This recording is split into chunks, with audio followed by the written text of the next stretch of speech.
Mano, quando surge o Alviverde, eu surjo aqui com mais um vídeo no canal do Verdão. Olha só, pós-jogo da ESPN, do linha de passe especial aí desse Choque Rei.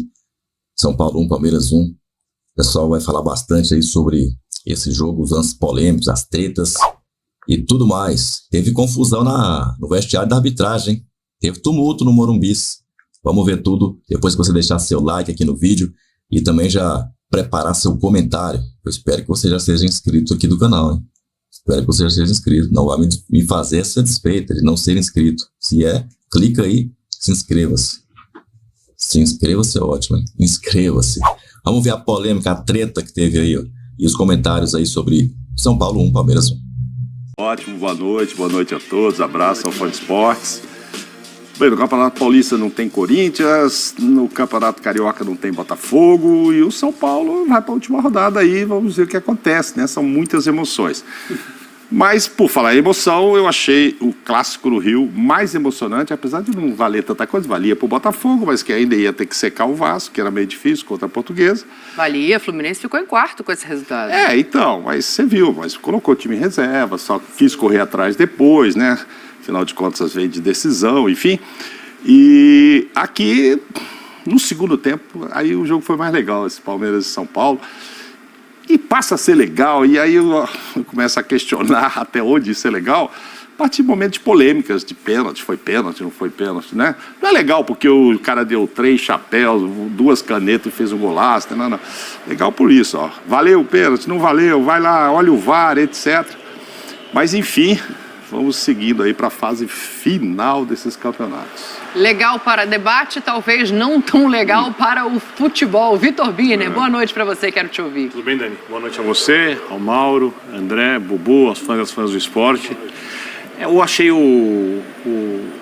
se a gente for falar de ambos os clássicos, a melhor atuação foi a do Botafogo, das 4 equipes, obviamente circunstâncias diferentes, o Fluminense muito modificado, né? O Botafogo almejando o resultado para tentar conseguir a classificação, né? E se for pensar na questão emocional botafoguense, depois da saída do Thiago, ela parece que ameaça ser resolvida. E no Clássico Paulista, aí eu acho que o São Paulo repete os problemas de toda a temporada, com exceção ao jogo contra o Palmeiras na final da Supercopa, que é a marcação na jogada aérea. O São Paulo erra muito nisso. Muito mesmo nisso, e é até estranho, porque o Thiago Carpini foi uma escolha do Muricy para ser técnico do São Paulo, né? O São Paulo tinha suas dúvidas ali e o Muricy, a hora dele pesou bastante. O Muricy sempre foi um especialista em resolver problemas de jogadas aéreas, os times dele sempre marcaram muito bem, o São Paulo tem esse problema. O Palmeiras fez um primeiro tempo, para mim, ruim, um segundo tempo bom, cresce muito depois das metidas do Abel. O time do Palmeiras tem controle na maior parte do segundo tempo. Acho que 1-1 ficou de bom tamanho, porque as equipes produziram. Acho que o Palmeiras, para ser um time vencedor na temporada, vai ter que melhorar, e pode melhorar. Para o São Paulo disputar título na temporada também vai ter que melhorar, e também tem elenco para melhorar o seu desempenho. E sobre as polêmicas de arbitragem, a gente fala ao longo do programa. Eu lamento que o futebol tenha chegado nesse ponto. Já a gente fala também da arbitragem do Candançan, vamos falar do VAR. André, boa noite para você. Vou só destacar, para te passar a palavra, as escalações iniciais, né? De um lado 3 zagueiros, do outro 3 volantes, mais marcadores ali no meio campo. Mas fica à vontade, quero ouvir teu destaque sobre esse jogo. Boa noite, tudo bem, pessoal? Boa noite a todos em casa. O Abel falou na sua última entrevista antes do jogo a respeito dos problemas que o São Paulo lhe causa desde que ele é técnico do Palmeiras. E a minha impressão foi que, pela primeira vez, ele foi, calmamente transparente a respeito disso. Não é sempre que um treinador, principalmente treinadores desse porte, assumem essas questões exclusivas a um adversário, e principalmente quando esse adversário é um rival de longa história e protagonista de uma rivalidade gigantesca e que vai continuar sendo sempre assim. E para mim essa declaração do Abel antes do jogo mostra que ele reconhece que o São Paulo é um adversário mais difícil do que os outros para ele e para o time dele, e ele também anuncia que isso chama a atenção dele, ele está trabalhando junto com a comissão técnica dele para que as coisas não sejam assim. 7 vitórias, 8 empates, 7 derrotas no comando do Palmeiras. Novamente, na noite de hoje, o São Paulo foi capaz de incomodar o Palmeiras, e muito. Seja porque o Carpini colocou em campo um time que espelhava a maneira do Palmeiras jogar, o que pode chamar atenção para alguns, mas nada mais é do que um treinador prestando atenção naquilo que ele precisa fazer em relação à observação do adversário e entendendo que esse desenho é aquele que dava ao São Paulo maiores chances, e foi o que aconteceu em campo mesmo. Eu concordo com o Vitor, o Palmeiras, no geral, foi superior ao São Paulo no jogo. No segundo tempo, quando o jogo ficou bem melhor do que no primeiro, o Palmeiras foi melhor ainda do que era. E já posso deixar, eu sei que você não perguntou, Dani, mas eu já posso deixar a minha opinião a respeito dos pênaltis que aconteceram ou não aconteceram, marcados ou não. Eu não marcaria nenhum deles se eu fosse o árbitro. Eu não chamaria o árbitro de campo para ver nenhum deles se eu fosse o árbitro de vídeo. Para mim, nenhum dos dois foi falta. Então não pode ter sido pênalti. Mas é só a minha opinião. Perfeito. Daqui a pouco a gente mostra esses dois lances com calma. Vamos mostrar também uma entrada do Richard Rios, que rendeu pedidos de cartão vermelho. Mas eu quero dar boa noite a Rodrigo Bueno. Tudo bem? Boa noite, Dani. Tudo bem? Quanto tempo, hein? Boa noite ao Birner, presidente, André, fã de esporte. Eu acho muito bacana, né? Um estádio com 55 mil pessoas, ainda é fase de classificação de um estadual, mas mexe muito com vários dos profissionais que estão envolvidos numa partida como essa. É o primeiro clássico em São Paulo, no Rio também, após a primeira convocação do Dorival. Sim. E eu estava muito de olho em alguns dos convocados, né? Então, por exemplo, a gente viu um lance ali, capital da partida, envolvendo o Rafael, goleiro do São Paulo, que acabou de ser convocado pela primeira vez, e o Murilo. O Murilo, para mim, fez uma boa partida. O Rafael, nesse lance, a gente vai discutir depois se foi pênalti ou não, mas não foi bem. Pablo Maia fez uma partidaça. Para quem está discutindo também, o Dorival tem dado preferência por alguns jogadores que ele conhece. O Pablo Maia, para mim, de tantos volantes que tinha no Morumbi, foi o melhor em campo. E acho que o São Paulo, quando estava em vantagem, com um gol do Alisson, que é um dos volantes, e uma roubada de bola do Pablo Maia, envolvido num lance com outro volante, que é o Rios, que poderia ter sido expulso. A gente também vai falar disso. No momento, o André, no Rio, no Fluminense, foi expulso. Não joga o primeiro Fla-Flu nas semifinais, por isso. Sim. Então a gente está de olho em alguns dos principais jogadores. O Endrick aqui no Clássico, no Morumbi, para mim não foi bem. E aí entra muito na questão do Abel, né? Muitos palmeirenses reclamando do posicionamento do Endrick, né? Que ele fica um pouco ali afastado. Talvez quando ele joga junto com o Flaco Lopes, ele perde um pouco de protagonismo. Ou ele tem dificuldade, tem que brigar espaço com o próprio Flaco Lopes. Estou falando aqui dos convocados, né? Então, o Paulo Maia foi bem, o Murilo foi bem, o Endrick não foi bem, talvez por questões táticas do seu treinador, o posicionamento dele, e o Rafael, num lance capital, não foi bem, né? Então, continua esse embate extremamente equilibrado na história do Choque Rei. São 116 vitórias para cada lado. O Birner já tratou, na era Abel, também está equilibrado 7-7. O São Paulo leva vantagem nos mata-matas. E se der a lógica nesse campeonato paulista, né, as coisas acontecerem como a tradição manda, a gente vai ter uma semifinal, Palmeiras e São Paulo. São Paulo deve se classificar talvez com a pior das campanhas, pelo menos até as semifinais, imagino. São Paulo tem um confronto duro ainda para se classificar e depois, quem sabe, o Novo Horizontino. Mas a tendência é de São Paulo e Palmeiras se encontrarem daqui a algumas poucas semanas, quem sabe, na semifinal, jogo único com o mando do Palmeiras. Deixa eu trazer uma informação que o Eduardo Afonso manda pra gente aqui agora. Ele está no Morumbi acompanhando as consequências desse jogo, né? Vou até chamar assim, porque a informação do nosso Edu Afonso é a seguinte: confusão no vestiário da arbitragem, a sala de imprensa dando para ouvir barulhos, 3 minutos de gritaria na sala da arbitragem. A Polícia Militar precisou entrar e intervir. Então a gente vai apurar essa situação, saber quem são essas pessoas gritando no vestiário da arbitragem, para trazer aqui para você que está acompanhando o Linha de Passe. Enquanto isso, eu acho que existem 2 pontos para a gente analisar essa partida, né?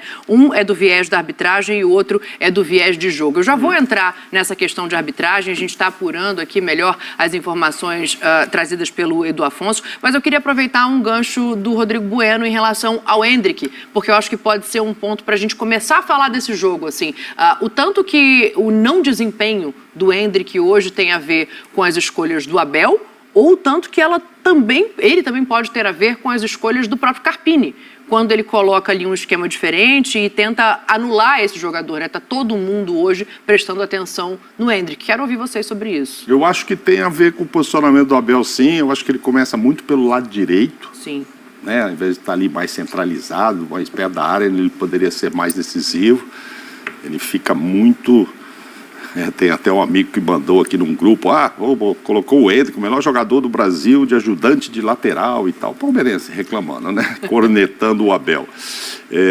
Mas nos embates assim, pessoais, diretos, ele não foi aquele cara decisivo que a gente esperava. Eu acho que o jogo em si, eu estava fazendo uma relação aqui, Rafael, Murilo, Piquerez, Richard Rios, Endrick, Arboleda, Pablo Maia, Todos os Ramos selecionáveis, Rodrigues. não só os brasileiros. Todos selecionáveis. Então a gente espera um nível maior de um jogo, com tanta gente aqui que vai para a seleção e etc. E tal. Claro, algumas novidades aqui no Brasil, Rafael, o Pablo Maia, etc. Mas tá, né? Tá na lista, tá convocado. Então é jogador que a gente considera tudo de alto nível. A Arboleda é titular, Equador, enfim, o Ramos é o cara da Colômbia, bem, só entrou no final. Então, não sei, isso sem contar no Lucas Moura e outros tantos ali que tem qualidade, já foram para a seleção e podem ir novamente e tal. Então, se eu fico imaginando assim, chega um gringo ali, vai lá no Morumbi hoje, pô, vou ver um jogo aqui, tem 8 caras de seleção, ou 9 ou 10 que já foram e tal, pô, vou ver um super jogo, e isso não aconteceu. Mas voltando ao caso do Endrick, eu acho que tem mais a ver, não com o Carpini, porque um jogador diferenciado como ele vai ser o quê? Marcado, mas pode passar pela marcação, do tanto que ele é diferenciado. Eu acho que o fato dele ficar muito do lado é que também contribuiu para que ele não jogasse tudo que a gente esperava dele. Eu penso um pouquinho diferente do Mauro. Eu até entendo, concordo contigo que a distância da área, obviamente, para o jogador que tem o drible, como ele, dificulta um pouquinho, porque é um jogador que passa pelo primeiro atleta, se ele está na área não podem chegar nele, chega com mais cuidado, facilita o drible, complementa a jogada, mas eu não acho que um treinador tem que armar um time para um jogador especificamente jogar. E eu acabei de citar na abertura a dificuldade do São Paulo na marcação da jogada aérea. Do jeito que o Palmeiras joga, com o Flaco em boa fase no estadual, o Abel não pode, num jogo desse, tirar o Flaco Lopes da equipe. E o Endrick como centroavante... Saiu muito bravo o Flaco quando substituiu. Não, pode sair durante o jogo, ele não pode não entrar no jogo. Muito bravo. E o Endrick não funcionou quando jogou como centroavante adiantado. Então, para o Endrick poder receber a bola mais perto da área, o Palmeiras só tem um volume de jogo com bola. E a pessoa tem uma marcação bem feita. A marcação do Palmeiras, no primeiro tempo, não me agradou muito, porque o Endrick tinha liberdade para sair, tinha liberdade para se movimentar. O Piquerez vem pela esquerda, ele vem para a direita, os dois podem vir jogar para dentro. O Piquerez tem mais facilidade de chegar à linha de fundo. O Zé Rafael sabe jogar na construção, o Aníbal Moreno sabe jogar também. O Palmeiras tinha que criar um volume de jogo e de posse de bola perto da área do São Paulo, quando o São Paulo, até para não deixar a arquibancada, entre aspas, entrar no campo e jogar junto com o São Paulo de maneira mais intensa. E o Palmeiras não conseguiu. Tanto é que o Palmeiras toma um gol no erro de saída de bola. Né? O Palmeiras tem uma dificuldade de saída de bola ali, porque o São Paulo conseguiu fazer essa marcação um pouco mais bem feita. E para o Endrick jogar nesse sistema, o Flaco tem que sair. Ou você bota o Endrick e o Flaco mais avançados e tira um zagueiro. E o Palmeiras não tem funcionado bem assim na marcação. Hoje, Palmeiras... Depois, durante o jogo, ele faz isso, né? Ele tira um volante, não um zagueiro, mas ele tira o Richard Rios e coloca o Lázaro em campo. Já estava amarelado, quase foi expulso o Rios, né? Pela necessidade. Então não dá para colocar na conta do Abel o fato do Endrick ter jogado um pouquinho mais longe da área. Né? E ele não ganhou os duelos individuais, boa parte deles, então eu não posso olhar para o técnico depois disso e falar, é o técnico. Não, é o Endrick. Eu também não consigo olhar para o técnico, assim, eu acho que as opiniões são diferentes e todas cabem. Aquela história não há verdade absoluta. Não, aquela história de sempre aqui, mas a gente está falando de um treinador que até hoje, no seu período aqui no Brasil, dirigindo o Palmeiras, melhorou diversos jogadores que trabalharam com ele. Se a gente for procurar quem na mão do Abel piorou ou desapareceu, e é um caso desse misterioso, como pode um jogador dessa qualidade não jogar? Ou quem saiu e melhorou. Ou quem foi jogar em outro clube. Argentina. Quem foi jogar em outro clube e explodiu. Seria então um talento não observado por essa comissão técnica? Não vamos encontrar, eu acho. Mesmo que as opiniões sejam todas válidas, eu acho que assim... Bom, tá então a análise o pessoal do Linha de Passe sobre esse jogo aí do Verdão, Rodrigo Bueno, também comentou aí o Ito Birner. Pessoal, a galera dando aí o seu recado, o que acharam desse jogo. Teve polêmica, hein? Polêmica de arbitragem aí, São Paulino não gostou, tá chorando até agora aí, dizendo que a arbitragem foi nada, o jogo foi justo, cara. Você viu o pessoal falando aí que o jogo foi justo, foi isso aí mesmo. Mauro Naves também comentou aí, teve aí também o filho lá do Furi, o André Furi falando aí, tudo foi justo aí. O Abel Ferreira talvez tenha equivocado no primeiro tempo quando colocou o Endrick pela direita, talvez foi um grande detalhe aí, né? Deixar o Endrick mais perto do gol ali seria uma estratégia melhor, mas deu certo, pelo menos a gente não perdeu o jogo, conseguiu no segundo tempo reposicionar ali de maneira a pelo menos competir contra o São Paulo de uma maneira mais tática, digamos assim, e ficar esperto com essas roubadas de bola, né? E ainda ficaram meio vacilando no segundo tempo, mas já mais espertos, não perderam bolas que combinaram com gols. Embora o Gabriel menino ali, né? Talvez devido ao gramado que o próprio Abel Ferreira fala na coletiva, um gramado fofo, um gramado esquisito, que os jogadores estavam sentindo dificuldade. Quem viu o jogo com bons olhos percebeu isso. Então, que eu falei isso no pós-jogo antes de ver a coletiva do Abel. Deixe seu like, se inscreva no canal. Quem que fala um absurdo aí? Concorda com quem? Coloca no comentário. Até o próximo vídeo. Clicar aqui do lado aqui nos próximos, hein? Relacionados à tela final. Avante palestra.